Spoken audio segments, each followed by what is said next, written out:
Good afternoon. You're just in time for comprehensive news right here on KBC Channel 1 Lunchtime News. I'm Regina Manyara and it is the 2nd of September 2021. My counterpart right at the bottom of your screen is none other than Madam Lucy Maura. Now to those stories that have been making headlines so far. You can now call a hotline number 719 to report any cases involving malpractices in the administration of the COVID-19 vaccines.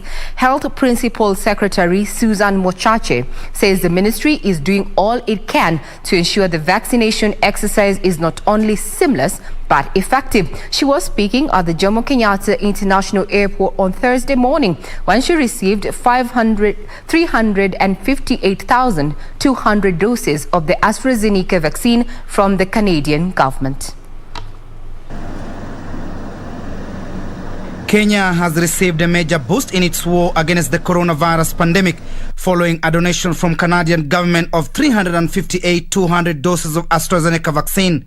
The plane carrying the vaccine touched down at Jomo Kenyatta International Airport Thursday morning. Health Principal Secretary Susan Mochache lauding the Canadian government for collaborating with Kenya in ensuring the war against the COVID-19 pandemic is won.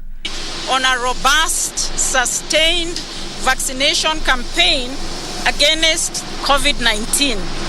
Therefore, this donation certainly and obviously could not have come at a much better time. The PS warning rogue facilities administering vaccines to Kenyans without the authorization of the ministry. She says the crackdown on such facilities will continue and those found their licenses will be revoked. We are not interested to see more facilities because it costs. It will cost you your career as a health worker. It will cost you a license as a health facility. So that is a continuous process. All the vaccines that we have in this country are offered free of charge to the citizens. Acting Canadian High Commissioner to Kenya, David Anthony, expressed his country's commitment in enabling Kenya put its foot forward in the fight against the deadly virus. For Canada, we strongly believe that no one is safe in this pandemic until everyone is safe.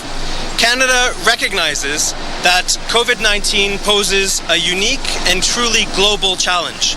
It is in our common interest to work together to defeat this pandemic as a global community. Dr. Willis Ahwale, the chairman of the COVID-19 task force, said that a number of Kenyans are evading the second jab of the AstraZeneca vaccine to wait for the Moderna vaccine. All these vaccines are the same. We have not reached a situation where we will have the luxury to choose which vaccine. In scarcity, you cannot do cherry picking. Health workers are currently undergoing training on how to administer the Moderna vaccine, which arrived in the country on Monday. The arrival of the consignment from Canadian government containing 450,000 doses of AstraZeneca vaccine is a great milestone and a step in the right direction in intensifying war against COVID-19 pandemic that has caused death, destabilized and ravaged the economy of this country. From Jomo Kenyatta International Airport, I'm Timothy Kipnusu.